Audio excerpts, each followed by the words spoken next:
لله الحمد لله رب العالمين والصلاة والسلام على سيد الأنبياء والمرسلين وعلى آله وأصحابه أجمعين أما بعد. میرے محترم بزرگ اور عزیز دوستوں اور ہماری معزز مائیں اور بہنیں، کل ہم بات کیے تھے یوسف علیہ السلام کے واقعے سے ہمیں کیا نصیحتیں ملی. آج اس کا دوسرا پارٹ ہے اور آخری پارٹ ہے. تو ایک چیز تو بتایا تھا ہمیں کل، حالات جو بھی آئیں گے اس پر صبر کرنا چاہیے، اور دوسرا ہے کہ ہر ایمان والے کو تقوی اختیار کرنا چاہیے. اسی کو اللہ تعالیٰ نے یوسف علیہ السلام کا جو واقعہ بیان کیا سورت کے آخر میں، وَمَن يَتَّقِ وَيَصْبِرْ، جو تقوی اختیار کرتا ہے اور صبر کرتا ہے اللہ تعالیٰ اس کے لیے راستے آسان کر دیتے ہیں. تو آپ دوسری چیز کے بارے میں بات کریں گے. دوسری چیز یہ ہے، اس صورت میں ہمیں یہ پتہ چلا کہ مومن کا پہلا کام دعوت ہے. مومن کا پہلا کام کیا ہے؟ دعوت ہے. ہم جو بھی ہیں مسلمان ہیں، بھلے جاب کر رہے ہوں، نوکری کر رہے ہوں، یا تاجر ہیں، یا بڑے بڑے پوسٹ پہ ہیں، جو بھی ہیں، ہم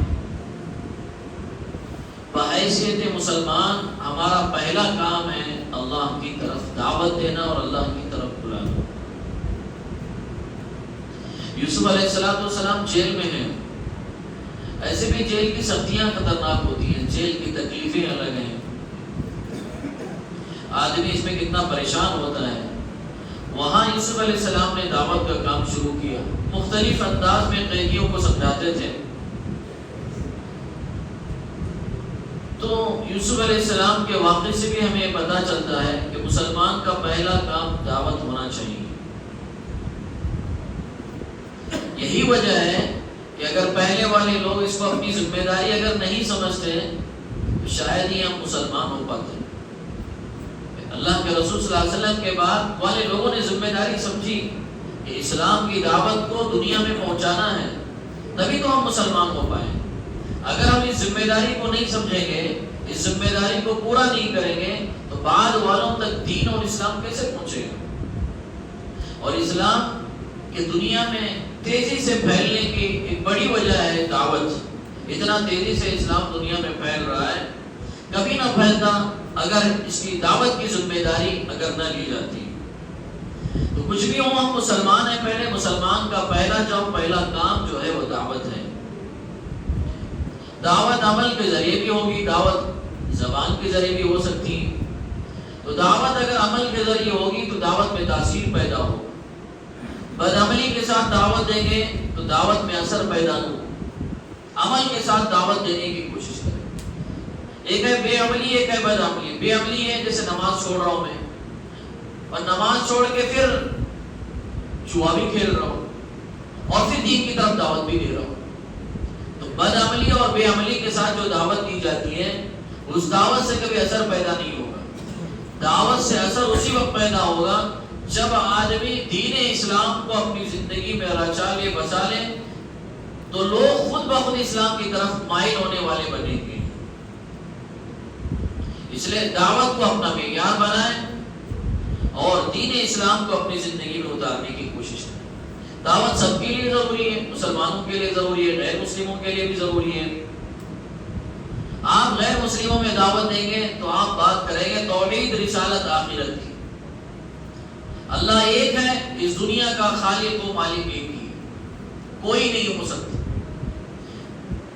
جب ایک ملک کے 2 PM نہیں ہو سکتے تو اس دنیا کے 2 خالق و مالک کیسے ہو سکتے؟ ایک اگر 2 ہوتے، لو کان فیہما آلہۃ الا اللہ لفسدتا. اگر روئے زمین کے 2 معبود ہوتے، اللہ کے علاوہ کوئی اور بھی معبود ہوتا تو دنیا میں فساد محض. ایک کہتا ہے کہ بارش برساؤں گا، ایک کہتا ہے کہ بارش نہیں برسانا. تو دنیا کا نظام درہم برہم ہو جاتا. تو توحید کی دعوت دیں، رسالت کی دعوت دیں. اللہ کے نبی صلی اللہ علیہ وسلم آخری نبی ہیں، ان کے پیغام برحق ہے. آخرت کی دعوت دیں. مرنے کے بعد ایک دن اٹھنا ہے، اللہ کے سامنے کھڑا ہونا ہے، جو زندگی میں ہم نے اعمال کیے اس کا جواب دینا ہے، اور مسلمانوں کو اعمال کی دعوت دیں، جہاں جہاں کمی آپ کو نظر آ رہی ہے دعوت دیں۔ مسائل اور حالات اپنی جگہ پہ، آپ مزاج دعوت اور ذمہ داری دعوت کو لے کر کھڑے ہوں گے، آپ کے راہ میں حالات آئیں گے، مسائل آئیں گے، الجھنیں آئیں گی، تکلیفیں اور مصیبتیں آئیں گی، لیکن اس کو خوشی خوشی برداشت کرنا پڑے گا۔ یہی ہمارے نبی کی سیرت سے بھی ملتا ہے، یہی یوسف علیہ السلام کے واقعے سے بھی ہمیں یہی چیز ملتی ہے۔ کب تک دینا ہے؟ جب تک یہ یقین نہ ہو کہ سامنے والے کو دعوت دے گا تو مجھے جان سے مار دے گا۔ اگر یقین ہے کہ میں مر جاؤں گا ابھی، سامنے والا مار دے، اس وقت تک دعوت دینا، اس وقت تک دعوت نہیں چھوڑنا۔ دوسرا ہے کہ جب تک یہ پتہ نہ چلے کہ سامنے والا، اگر میں اس کو دعوت دوں گا، دین کی اسلام کی دعوت دوں گا، اللہ کے احکامات کا مذاق اڑائے گا، تو اس وقت فقہاء اور علماء نے لکھا ہے کہ ایسے وقت میں دعوت سے رک جائیں۔ ورنہ میرے بزرگ اور عزیز دوستوں، اگر یہ دو کیفیتیں اور یہ دو حالات نہیں ہیں تو ہر حال میں ہر مسلمان کو، چاہے مرد ہو چاہے عورت ہو، اللہ نے دعوت کی ذمہ داری رکھی ہے۔ تو یہ دوسری چیز۔ تیسری نصیحت اس واقعے سے ہمیں ملتی ہے، یوسف علیہ السلام زلیخا کے بہکاوے سے بچ گئے۔ کئی جگہ قرآن کریم میں بھی اس بات کا ذکر ہے، اسلام میں یہ فلسفہ بیان کیا گیا ہے، غیر محرم مرد اور غیر محرم عورت کبھی بھی اکٹھا نہ رہے۔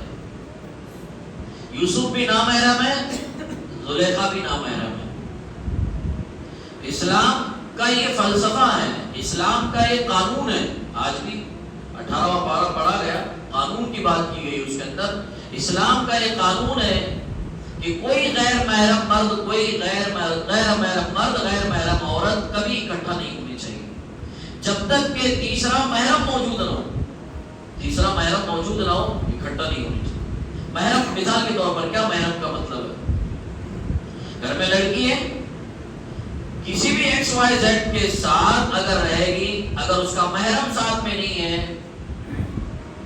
محرم سے مراد جس سے وہ شادی نہیں کر سکتی، وہ ساتھ میں نہیں ہے، وہ موجود نہیں ہے، تو حادثہ کبھی بھی پیش آ سکتا ہے۔ یوسف علیہ السلام کہہ رہے ہیں، نبی ہیں، تقوی کے اعلیٰ معیار پر ہیں، لیکن کیا کریں؟ وَمَا أُبَرِّئُ نَفْسِي إِنَّ النَّفْسَ لَأَمَّارَةٌ بِالسُّوءِ۔ یہ جو کیفیت تھی، اس کیفیت سے میرے بس کی بات نہیں ہے، اللہ نے بچا لیا۔ دو نامحرم ایک جگہ جمع ہو گئے، گناہ سے بچنا بہت مشکل تھا۔ قرآن کہہ رہا ہے وَرَاوَدَتْهُ الَّتِي هُوَ فِي بَيْتِهَا وَغَلَّقَتِ الْأَبْوَابَ۔ ارادہ طے کر چکی تھی زلیخا نے اور دروازے بند کر لیے تھے۔ ایسی حالت میں گناہ سے نکلنا اور بچ کے نکلنا یہ انسان کے بس کی بات نہیں ہے جب ایک نامحرم مرد اور ایک نامحرم عورت ایک جگہ جمع ہو جائے۔ تو یوسف کہہ رہے ہیں وَمَا أُبَرِّئُ نَفْسِي إِنَّ النَّفْسَ لَأَمَّارَةٌ بِالسُّوءِ۔ میں اپنے آپ کو پاک باز نہیں سمجھتا، اس لیے کہ نفس تو برائی کی طرف دعوت دینے والا ہے، کھینچنے والا ہے برائی کی طرف۔ اگر میرا رب مجھے نہ بچاتا، اگر میرا رب مجھے نہ بچاتا تو مشکل تھا مجھے وہاں سے نکل کے بچنا۔ وہ تو نبی تھے، اللہ نے بچا لیے۔ آپ کو خود بچنا ہے، مجھے اور آپ کو خود بچنا ہے۔ تو ہمارے یہاں بھی محرم غیر محرم کا خیال رکھنا چاہیے، خاص کر کے گھر میں جو 4 رشتہ داریاں ہیں بڑی خطرناک ہوتی ہیں۔ یہ 4 رشتہ داریاں خطرناک ہوتی ہیں کیونکہ یہ گھر میں رہنے والے لوگ ہیں ہمیشہ۔ کیا ہیں 4 رشتہ داریاں؟ ماموں زاد بھائی، خالہ زاد بھائی، چاچا زاد بھائی، پھوپھی زاد بھائی۔ یہ بھائی بہن، سگے بھائی بہن ہوتے نہیں ہیں، ان کا آپس میں اس طرح ملنا کہ کوئی محرم نہ رہے، یہ نہایت خطرناک چیز ہے۔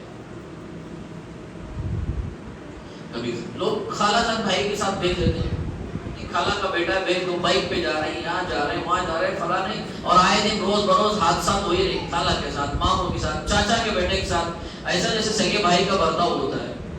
نہیں کرنا چاہیے، کیونکہ کتنا بڑا اللہ والا ہی کیوں نہ ہو، 2 چیزوں میں کوئی اللہ والا نہیں ہوتا، میں نے اس سے پہلے بھی بتایا۔ کتنا بڑا اللہ والا ہی کیوں نہ ہو، وقت کا علامہ اور عالم اور مولانا ہی کیوں نہ ہو، 2 چیزوں میں وہ وہ اللہ والا نہیں ہوتا. ایک عورت کے معاملے میں، ایک پیسے کے معاملے میں، ایک عورت کے معاملے میں، ایک پیسے کے معاملے میں اجنبی ہوتے ہیں. جیسے اجنبیوں سے برتاؤ کیا جاتا ہے، ایسے ہی اجنبی جیسا برتاؤ کرنا چاہیے، کتنا ہی خاص رشتے دار کیوں نہ ہو. کیونکہ اللہ سب کچھ جانتا ہے. انسان کو پیدا کیا، پیدا کر کے ہماری جو کمزوری ہے، ہماری جو ویکنیس ہے، وہ اللہ بہتر جانتا ہے. جب اس نے ہمیں اجازت نہیں دی ہے، جب اللہ نے اجازت نہیں دی ہے، اور جب آپ اجازت دیں گے جس چیز کو اللہ نے منع کیا ہے، اور جب آپ اجازت دیں گے تو یقینی بات ہے اللہ کے خلاف جب اجازت ہوگی تو نتائج تو برے مرتب ہونے ہی ہونے، نتائج برے مرتب ہونے ہی ہونے. اور آئے دن سب لوگ دیکھتے رہتے ہیں فلاں اتنے واقعات روز بروز سنتے رہتے ہیں. تو اس کے لیے میرے عزیز دوستوں خود کو سدھارنے کی کوشش کریں. یہ اسلامی قانون ہے، قرآن اللہ کا قانون ہے. اللہ ہماری بھلائی کیا ہے وہ بہتر جانتا ہے. اللہ کے قانون پر چلنے میں ہی ہماری خیر و بھلائی ہے. اس لیے خود کو سدھاریں. اللہ نے فریضے بھیج کر سدھارنے کی ذمہ داری نہیں کی. چلو فریضے بھیجے، سامنے آئے بابا غلط ہے بٹ یہ نہیں اللہ نے ذمہ داری. قرآن بھیجے، رسول بھیجے اور احکامات سمجھا دیے. یہ دین ہے، یہ قانون ہے، یہ پورا کرنا ہے آپ کو اپنی زندگی میں. تو نبی کی تعلیمات ہیں. تو یوسف علیہ السلام کے واقعے سے دنیا والوں کو یہ بتانا چاہتا ہے کہ یوسف جیسا آدمی بھی عورت کے چکر میں پھنس جاتا اگر وہ تقوی والا نہ ہوتا، اللہ حفاظت نہ کرتا.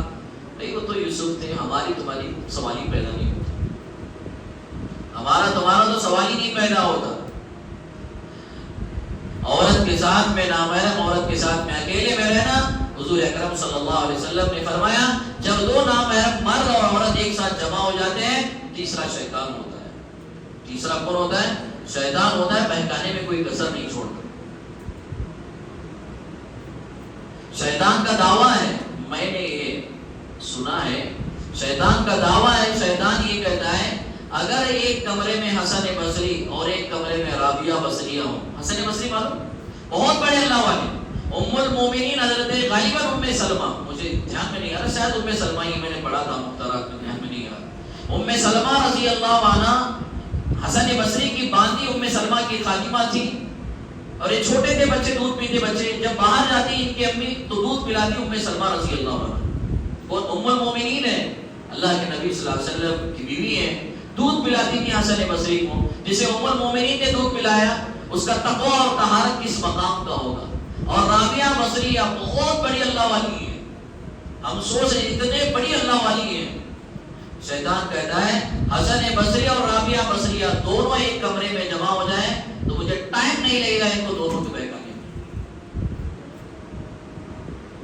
شیطان کا دعویٰ ہے کیوں؟ جہاں رب کے قانون کی مخالفت ہوگی وہاں نتائج برے نکلنے ہی نکلنے. ہم لاکھ چاہیں نتائج تو برے نکلنا ہی نکلنا ہے.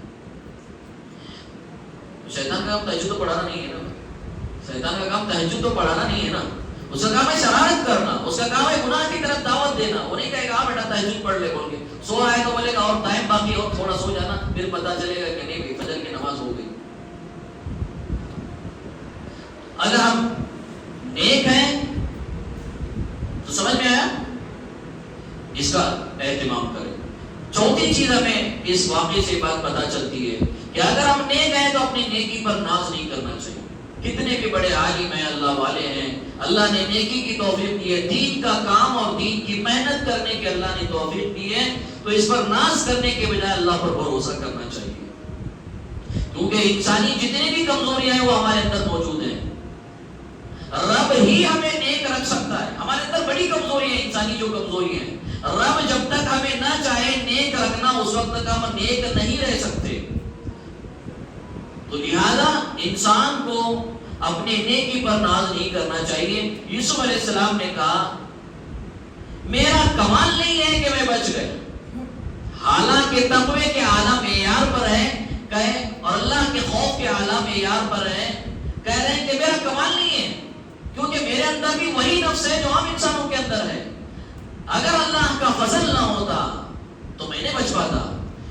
تو ہر انسان کو جو بھی کسی بھی نیک کام میں مشغول ہے اپنے آپ کو اس کو فخر نہیں کرنا چاہیے میں بڑا کام کر رہا ہوں، اللہ نے توفیق دی، اللہ کا فضل ہے۔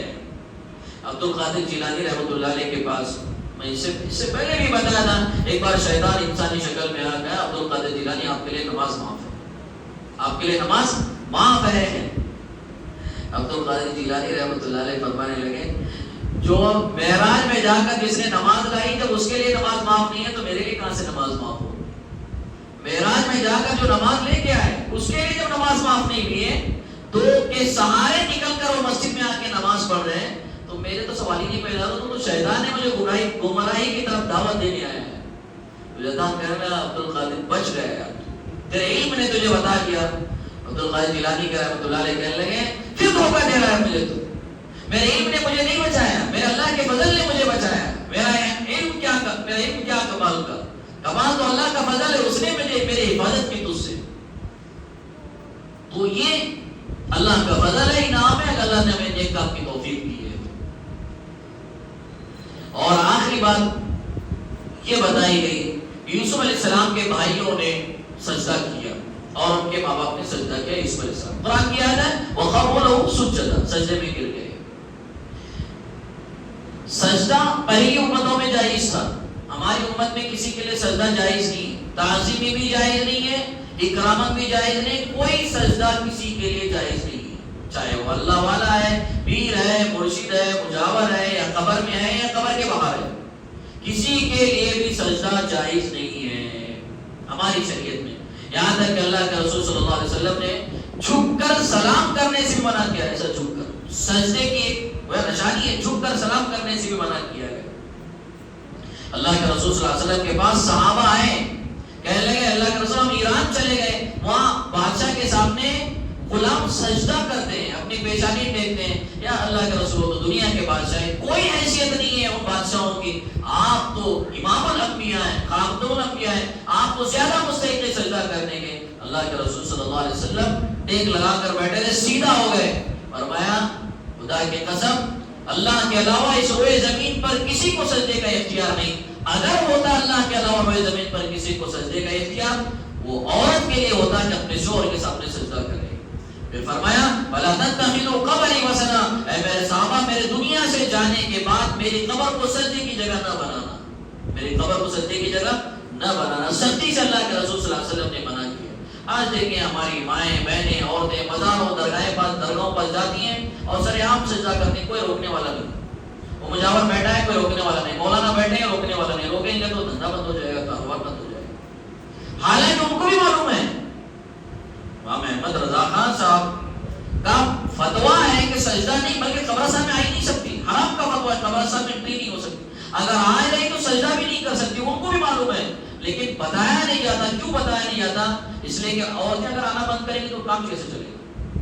بھئی عورتیں اگر درگاہوں میں آنا بند ہو جائیں گی تو بزنس چلے گا کیسے، کاروبار چلے گا کیسے؟ انہوں نے تو بزنس کھڑا کیا ہے نہیں، تو اس کے لیے سجدہ حرام ہے، چاہے سجدہ تعظیمی کر رہے ہیں، چاہے اکرامت کر رہے ہیں، چاہے کوئی بھی سجدہ کر رہے ہیں، سجدہ صرف اللہ کا حق ہے۔ سجدہ کس کا حق ہے؟ صرف اللہ کا حق ہے، اللہ کے علاوہ مخلوق میں کسی کے سامنے سجدہ ہم نہیں کر سکتے، یہ سختی سے منع کیا گیا۔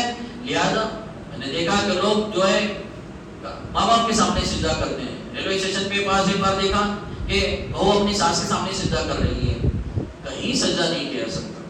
لہذا اپنے آپ کو ان چیزوں سے بچائیں، یہ واہیات ہیں، یہ ایمان کو خراب کرنے والی چیزیں ہیں، اللہ کی ذات میں شرک ہے اور شرک اللہ تعالیٰ برداشت نہیں کرے گا۔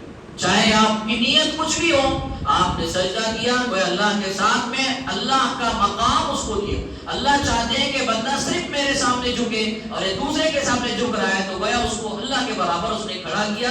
اللہ کہہ رہے ان اللہ لا یغفر ان یشرک بہ ویغفر ما دون ذلک لمن یشاء، اللہ شرک کے علاوہ جتنے گناہ ہو سکتا ہے معاف کر دے، لیکن شرک کو اللہ قطعی معاف نہیں کریں گے۔ اس کے لیے اپنے ایمان کی حفاظت کریں، اپنے اعمال کی حفاظت کریں۔ یہ پہلے کی شریعتوں میں جائز تھا سجدہ کرنا، لیکن امت محمدیہ صلی اللہ علیہ وسلم کو یہ حکم دیا گیا ہے کہ وہ سجدہ کسی کے سامنے نہیں کرے گی، اپنی پیشانی کسی کے سامنے نہیں جھکائے گی۔ تو یہ چند باتیں تھیں جو حضرت یوسف علیہ السلام کے واقعے سے ہمیں ملتی ہیں. اللہ تعالیٰ ہمیں صحیح سمجھ کی توفیق عطا فرمائے اور عمل کی توفیق عطا فرمائے. انشاءاللہ کل ہم کسی اور ٹاپک پہ کسی اور عنوان پہ بات کریں. ہو سکتا ہے سورہ مریم پہ بات کریں ہم انشاءاللہ.